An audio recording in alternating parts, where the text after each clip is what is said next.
Finally, it's back.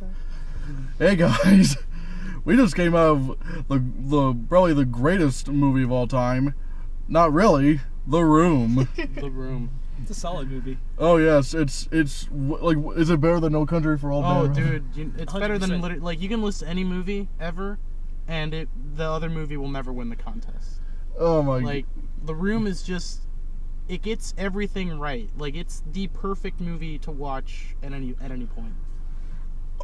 Just kidding. This is like one of the worst movies ever made. Yeah, it's bad. I legitimately missed half of the movie because of all the talking and laughter that was in the theater. Like, Jesus, holy shit. It was the best experience I've ever had in the theater. Oh yeah, it's like the only time I want people. It's actually the only time I want people talking in the theater. That or Rocky Horror, but like I've never seen Rocky Horror Picture Show. I like an interactive audience. I liked that. I enjoyed it. It made me laugh. Except Rocky Horror is actually pretty good. Yeah. Yeah, like I've heard some mixed things about it, but there's no denying about Tommy Wiseau's The Room. It's just. So I think we should get her thoughts on The Room. Yeah, oh yeah, she's never seen it. Technically, I haven't seen the actual movie because I've only seen like reviews, but like I knew exactly what happens. But if we're being honest, she's the only one who hasn't seen anything about The Room. How have you never seen it? You quoted like the whole thing. The memes. Nostalgia Critic. Nostalgia Critic. Chris gosh. Stuckman. Fanboy Flicks. Underrated channel, by the way. But what did you think of The Room? I don't even know. That was so crazy. If anyone ever asks me, I'm telling them it was a serious movie about a woman who cheats on her husband, then he kills himself. Spoilers! Spoiler. God damn, it's spoilers. Like, edit spoiler on this. Shit. Nah, it's fine. It's like 14 years. I don't think this about this this movie's stuff. all the shit. And it's really you're not missing much. There's so much more to talk about that just can't be talked Yeah, about in one review. yeah. Like some of the weirdest shit happens in this movie. Like, I mean, it's not even weird in the sense that what they're doing is weird in and of itself. It's when they're doing it and how they're doing it. Exactly. It's just so bizarre. Like, let's talk about Tommy Wiseau first. I legitimately don't think he recorded a single line of live dialogue for that movie. Everything he said sounded ADR, especially and not only that, but like you can look at what he's doing with his mouth, and you'll notice that like only the last few words are actually synced up. Like what his mouth is doing and what's being said just doesn't add up for like the first 50% of the sentence. When you're a man like Tommy Wiseau, you don't have time to memorize your lines. I think this was a time where he had just moved to this planet from Galactic Pluto or wherever he might be. Pluto's not a planet. Oh, you're right. He just moved to this planet from like Mars, and he decided, Mars is too dry. There are no marks. But he couldn't speak English yet. He could only speak Martian, so he had to like Google Translate his Martian and read it phonetically and then ADR it because he didn't know English. Yeah, like especially when he says with the story mark, like his mouth didn't even move during that scene. What about the part like where he's talking to Lisa and he's eating like a croissant or something, and he like I don't know what he's eating. I thought it was just a piece of that flat bread he brought in. I have no idea, but he full on greets her, and you can see that he's chewing, but somehow he says, "Hey Lisa," and then bye whatever Lisa's whatever her name is, clear as day so that everyone can hear it even though he has a shit ton of food in his mouth. Explanation? Ventriloquism. Exactly. He can immediately throw his voice. Yes. Man's just a great ventriloquist. But the problem is that he looks more like a puppet. Yeah, that's the joke. I mean, throw your own voice while looking like a puppet. Let's also discuss like the way his body looks during sex. No, we don't need to 45 discuss minutes it. of that movie. 45 minutes of this movie is just ass. It's his ass. Straight and I'm like, up. Dude, like nothing against Tommy Wiseau. Like he is a hot man, and I'd let him take me in a heartbeat. Just as long as I'd never have to look at his weird clenching ass while he's drilling me. Sorry, you've been friend zoned. Yeah, dude. Like you ain't got shit on Tommy. Nah, dude, we need #justice for Mark's ass. I'm telling you, it's just. It's fine. I don't need shit on Tommy. I'll go talk to Mark. It's just so like the worst part of it in those sex scenes is that like whenever it gets to his ass, he starts clenching it. Yeah, he's like, he gets into it. He's like, I might be fucking this bitch in the belly button, but I'm gonna show you guys the moves. Oh yeah, we're never gonna miss anything. Like just. But somehow, for whatever reason, when it gets to Mark and sex, they decided to be a lot more tame with what he showed, as opposed to Tommy. Because Tommy, Dude, you straight up almost saw his dick within the first. I swear I could have. Like, I saw his ball sack. Yeah, no, we did. No, yeah, you Whenever he definitely was did. That walking was away. a shadow, or that was part of it. But Silhouette, bro. You know, Mark, you see his back and his chest, and that's about it. It's just. I would have rather seen more of Mark. At first, I thought he was. At first, I thought he was muscular, but no. Like, I mean, like, he may be a little bit muscular, but he's just wrinkly. He's just a leather. He's like. It looks like he's like with the leather seats we just sat in. Well, he looks like he used to be really fit, but then you get Atrophy old, from your being skin old. sags, and you get. But like the thing is, start to look more and more like a gorilla. I don't think anyone really knows exactly how old Tommy Wiseau is. I don't even think he knows. I think he might know, but he never tells anyone the right answer. He's like, oh, you know, I'm think almost 40. I think maybe in his. Oh, sorry, you go ahead. No, go ahead. It's cool. Well, like, I think his legal documents, I think they do know what his age is. It's just he doesn't want to tell anybody else other than them. I think James Franco knows how old he is. Oh. I would say easily James Franco knows how old he is. I feel like they've gotten really close over the last few years. I know, like he brought Tommy Wiseau up to the stage when he won the Golden Globe. Yeah. Which, like, you go ahead. Can we talk about Denny? Denny! Let's just talk about Denny! Justice for Denny. It's such bullshit that Denny had to see his own father. Oh man. Is he dead? All right. Is he dead? Things that are We're waiting bullshit. for the sequel. Things that are bullshit that are with Denny. Easy. Lisa already had another option.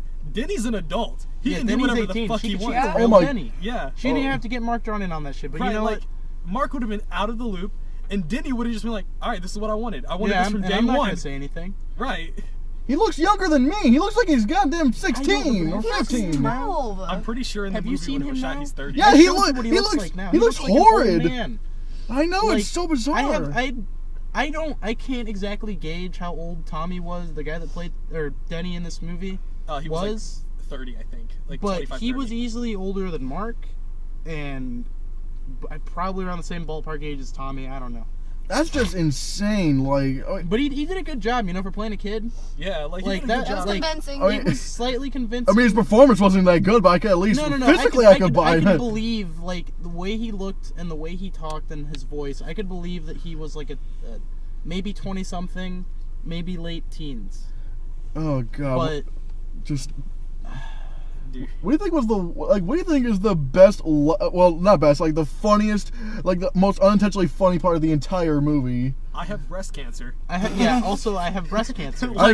Just you'll be fine. Don't worry about it. Don't worry about it. Don't worry Tommy about breast cleaned it. cancer. I think what's even funnier is that she made her mom with breast cancer clean her fucking kitchen. That's awful. Who does?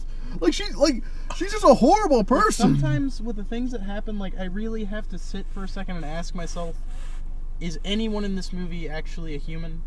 Like, No. are any of these people supposed to be humans? Except maybe Greg. Yeah, maybe Greg. Yeah, Greg's Greg. alright. Yeah, Greg's fine. Like Greg, you can tell that like basic emotions and social cues work on Greg. As for everyone else, absolutely not. It's just. Is that the psychiatrist or psychologist? Wait. We got. Yeah, who was we got to talk about the psychologist. Elizabeth or the dude. Yeah. Elizabeth's boyfriend. Like there's one. Who was Elizabeth? The other bitch that Her friend Lisa that's talked like, to. oh, we have different ways of thinking or something. I don't know. Oh, okay. Also, No. why wasn't he at the party? Who? Greg. He was in Greg- the first shot. It opens with him making a weird face. Yeah, and then he gets and they're fed- feeding each other cake. I Yeah. forget. Yeah, that's right. Yeah, he was Yeah. there. But But- the psychologist. But yeah, like I told you this, and you look shocked as hell. Like there's this one guy who appears out of nowhere saying, "What? What are your problems, Tommy?" Yeah, like, no, not what your problems. After that. It was when Mark and Lisa were about to have. What are you guys doing? Yeah, what are you guys doing? Johnny's sensitive, and we're like, who? You're like, who is this guy? And I said, fun fact, that's the psychiatrist. Like the actor who played the psychiatrist did not just quit. He doesn't look the same. They're not dressed remotely anything like. Of course not. And he's even like. Tommy Wiseau is not known for making good decisions. Okay, but like he didn't even have glasses.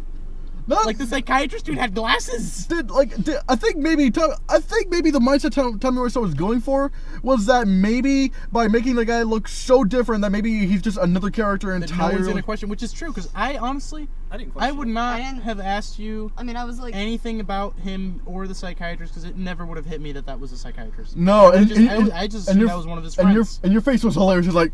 Yeah, I was just like. Like, your shocked face is so funny. I was dumbfounded because...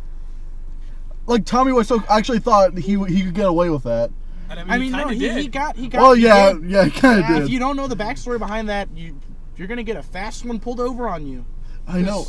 It's so strange. And like I said, oh yeah, and by the way, like sadly we didn't get to throw spoons. Yeah, the one group did. Yeah, shout out to you, Legends. If you ever see this video, I respect you and throw spoons forever. Yeah. Yeah, like because for some reason this theater didn't like said no, we can't have people throwing spoons, even though it's a lifelong tradition of the room. And the football. Yeah, the football, the American man. sport. Come on, Mars. You know what? You live your life. You throw your spoons. Yeah. Now, you do. Now I wasted a bunch of plastic spoons that I probably need. God That's damn. fine. Just save them for whenever we inevitably decide to watch The Room on Blu-ray. Oh yeah, we can. Yeah, no one can tell us what to do at your place. No, we just throw spoons. No, we all take over it to one somebody's of our house houses. and then just throw spoons at the person who hasn't seen it. But still, like I dressed at like you guys know this, but like I dressed as Tommy Wiseau, and I was like a fucking rock star, man. Like everybody was, like even this, like, I should have worn a tuxedo because I had the shoes apparently. Yeah, like, and I didn't, like, this was before you guys came, but when I was waiting by the theater for you guys, there was this elderly couple who instantly knew who I was, and they were like, oh, hi, Mark. Hi, Mark. Like, God, I felt like a rock star, and when we came out of the movie while you were using the bathroom, like, the football. Like, I was tossing a football with these guys, and everybody was just taking pictures of me. It was just, oh, God. This is, theater experiences... Best I've ever had. Best movie theaters experiences I've ever had. Good crowd. Good crowd. Everyone was and like it was like literally an episode of Mystery Science Theater 3000. Yeah. Honestly, the audience made me laugh harder than the movie. The movie itself, if you're like by yourself. No, don't watch it by yourself. To watch, don't watch it by yourself. Don't. No. Like you will have a headache. I'm actually 100% sure that a lot of the scenes in the movie are out of order. Yeah, probably. Like, for example, like the flower shop. The flower shop. Oh my God! Here you go. Keep the hi, doggy. Like let's analyze this scene. He walks in and says hi. Hi, I'd like to buy a dozen red roses, please. Then the lady says, how can I help you? No, not just that. She says, hi. After he gets up to the counter, oh, hi, Mark. I didn't recognize you. How is she the previews tried to make the excuse that she has this eye thing that makes her not be able to recognize her customers. Okay, but how come she was able to recognize him? That he was Johnny. After he took off his glasses. To quote Cinema Sins, everybody knows sunglasses make you instantly forgettable. Yeah, exactly, dude. You ever seen The Matrix? Yeah. You ever seen? Take off the sunglasses. Boom. Hell, it doesn't even have to be sunglasses. Look at Lois Lane. Or like I was saying earlier, Robin. Oh God, Rob. And then he goes, here you go. And then he goes, that's me. Yeah, thanks for reminding us that was you. Oh, gotcha. And then there you go. And then he pays for it, and I think then she asks him for money, and then he. Hi, doggy. No, keep the change. Hi, doggy. You're my favorite customer. Thanks a lot. Bye. Favorite customer doesn't remember who they are. Yeah. Oh, yeah, exactly. Like, okay.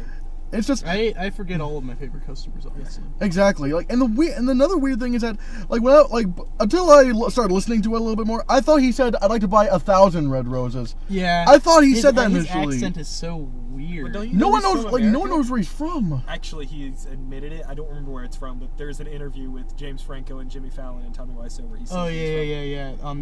Yeah. I haven't seen the whole thing, but man, like. Yeah, he finally owns up to that. But as far as the running joke goes, he's a full-bred American. He's from the United States. Louisiana, mind you. Yeah, Louisiana. He's obviously from Louisiana. That's that thick accent. Yes. I mean, people from Louisiana talk weird, but he talks a little bit weirder than most Louisianians. I honestly thought he was going to be like from Southern or Creole type. France or. I mean, it sounds better than Southern accents, but some place in like that south of Russia. You know that. It sounds like cluster of countries that spawned after the Soviet Union collapsed. Yeah. I swear he must have like lived in different places of the world and just doesn't. He probably just picked an accent and said, "You know what, man? Like I'm gonna stick with it." Like Wheel of Fortune with languages, but the one thing that really interests me is the fact how this movie was made.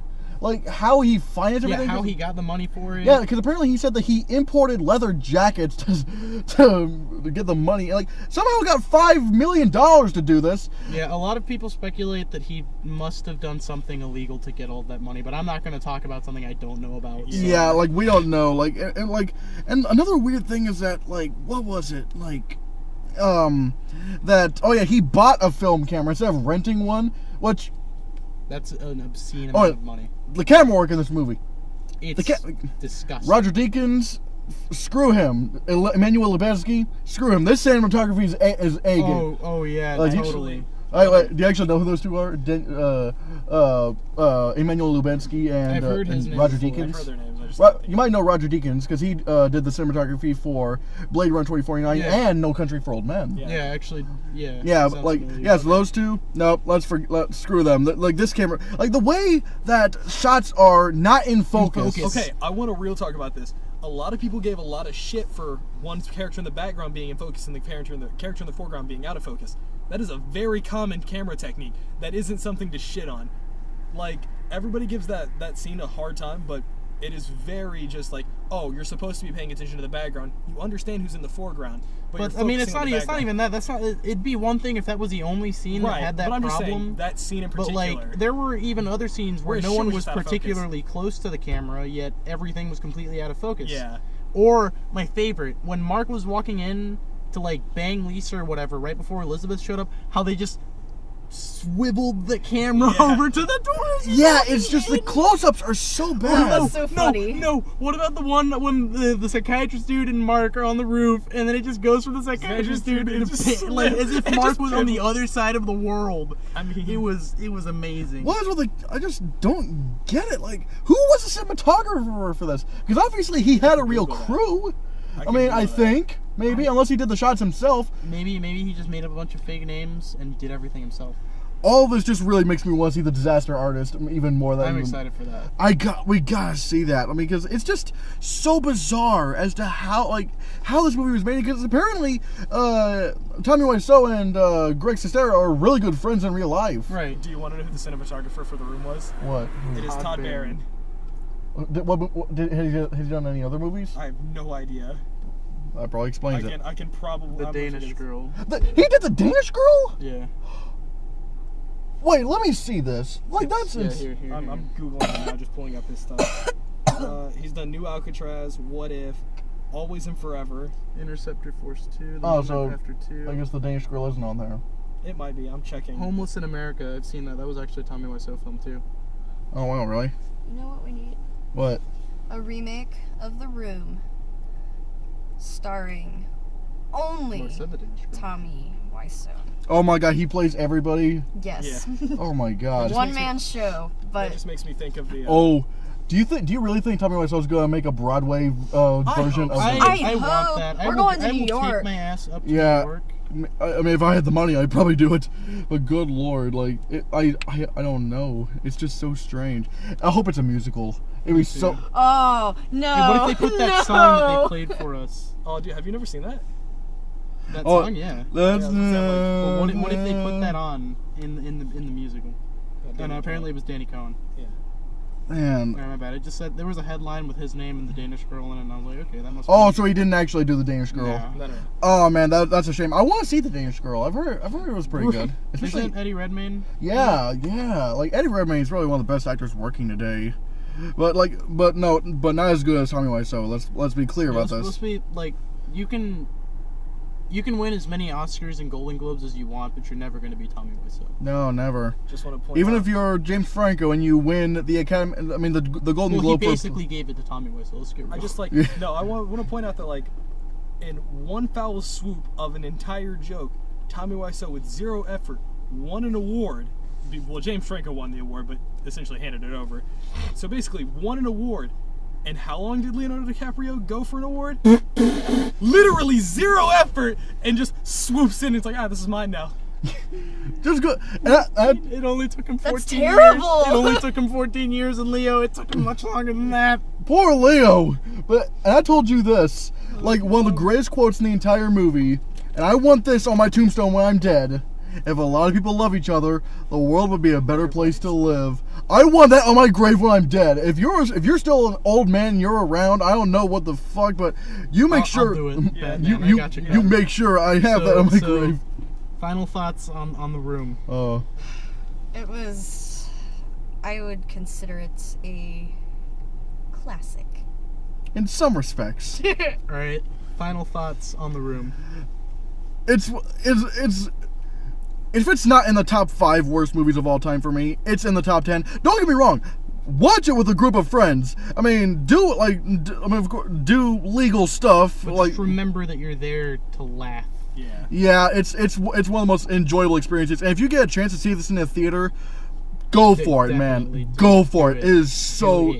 I wasn't expecting much when I saw this, but yeah, he's right. Yeah, it is incredible in all of the worst ways possible. And I especially want to see the Disaster Artist after this. Yeah. You? I've seen this movie. This will be the 14th time I've seen this movie. Good lord. Yeah. Okay, so the reason why I've seen it is because first time I watched it by myself. Horrible. Don't recommend. No, Second time I watched it, I forced someone else to watch it. So it's been more of me watching other people watch this movie than I've spent me watching this movie. That's the best part about The Room. Like it's the reactions. Like some people really can't believe it. And that's why I was like excited to see it in the theater because I've seen it 13 other times, but with friends in like houses. I've never seen it in a public showing, and it's probably the best public showing of a movie I've ever seen. And what about you? My final thoughts on The Room. It just goes to show that as long as you try, you know, it doesn't have to be good. It doesn't even have to be okay. No. As long as you try, whatever you do, it's going to be golden. It's going to be great. Like, The Room is one of the... To call it a fiasco would be a compliment, but honestly, like, the group of people that were there today, all the laughs and jokes and the people that I talked to, completely worth watching what was probably going to be remembered as the worst movie of all time. One of at least. Oh man, like I said, I really want to see The Disaster Artist after this. This is such an enjoyably bad movie. Don't watch this alone. Watch it with friends.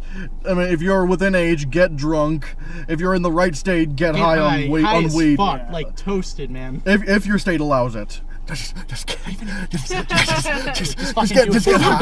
get high. I did it anyways. Just don't tell the drugs cops. are bad. Yeah. Devil's lettuce. Oh man. So yeah, that's our review of The Room, guys. I have one final thought on this. Oh. It's bye, Denny. Bye, Denny. Bye, Denny. Bye, Denny. Bye, Denny. Bye, Denny. Bye, Denny.